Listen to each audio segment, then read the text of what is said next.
Welcome back. Allison Felix is the most decorated track and field athlete in history. She's got a record 20 world championship medals and 11 Olympic medals. She's also a mother of two who's now trying to help other Olympic moms. The retired sprinter appeared on CBS Mornings to talk about her partnership with Pampers to support the first ever Pampers nursery. It's an idea she pitched. I think it really tells women that you can choose motherhood and also be at the top of your game. The nursery is located in the heart of the athletes' village at the upcoming Paris Olympics. Felix says it's a place to have private time with their children. I just knew how difficult it was to compete at the top level after I had my daughter, and some practical things were really hard. And so when I became on the Athletes Commission of the IOC, I really wanted to be that voice for athlete moms and just take away one less thing for them to worry about, in the pressure of competition. So this space is a place where they can have playtime and feed their babies and get away from a lot of the noise that happens at the Olympic Games. Felix is also receiving a $20 million grant from Melinda French Gates to work on Black maternal health. You've likely heard of rage rooms, places to smash things to relieve some stress. Now, a New York man has created a space for a different kind of emotional release, a sob parlor where people go to cry. Jared Hill has the story of one man who says it's been a tool that's been helping him through a difficult period. In New York City, where finding a moment alone can be tough. I don't know that I would necessarily cry in public. Charlie Garber has discovered a new place to clear his head and his eyes in private. It's called Sob Parlor. It really allows you to, in private, really dwell on thoughts and feelings that a workplace, a home, a spouse, kids may not afford all that much time to do in regular life. You cry, you let it all out. The idea came pouring out of Anthony Vigliotti a few months ago after a mini breakdown of his own. I found tremendous benefit in crying, and I wondered, what if people did it as more of a practice versus a reaction? For 30 minutes at a time, clients sit with music, written prompts, and comfy furniture, all meant to help bring on the waterworks. Researchers have found that a good cry can actually produce chemicals to help make us feel better. Our tears releasing toxins and stress hormones, taking our brains out of fight or flight mode.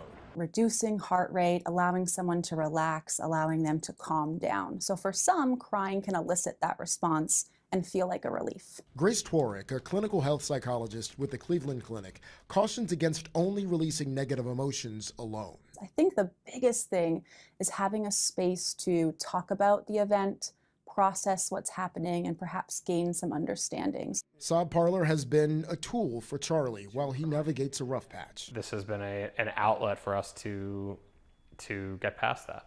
Sob Parlor's founder says he'd like to see crying rooms like these in high-stress environments across the country. Jared Hill, CBS News, New York. It seems like there's a day for just about everything. Donuts, pizza, but what about patches? Well, thanks to a young Florida cancer fighter, there is now a National Patch Day. And as Lauren Pastrana shows us, it's all in the name of positivity, one patch at a time. Oliver Burkhart is a warrior, and this jean jacket is his suit of armor. I gotta say, I do love the dragon on the sleeve. The soon-to-be 8th grader was diagnosed with acute lymphoblastic leukemia in May of 2020. It was a hard time, but either you can be humglum, sad, and be like, oh my gosh, this is never gonna end, or you can just get through it, like power through and just get it done with happiness. So his dad, Brian, took to Facebook asking people to send patches, just a little something, to bring a smile to his son's face. To his surprise, even strangers sent them in. And in 1 month's time, we received over 2,000 patches. And so the Oliver Patch Project was born. This is my first jacket. It's the one I got, the patches from that people sent in the mail. Now, cancer-free for almost 2 years, Oliver and his dad send out personally picked patches on jackets and tote bags to other cancer fighters. Last year, the project was selected for a special designation. Out of 25,000 applicants, they accept 30 new national days a year, and last year we were granted National Patch Day. More than 1,400 warriors all over the country sport their unique patches with pride. Even former Miami Heat star Shaquille O'Neal dons the denim. For Oliver and his family, this is a mission to spread positivity and kindness. Just to make sure they're loved and supported. Putting a little sunshine in these kids and families' lives is huge for us. That will never go out of style. Lauren Pastrana, CBS News. That's this week's Eye on Health. I'm Michael George. Thanks for joining us and be well.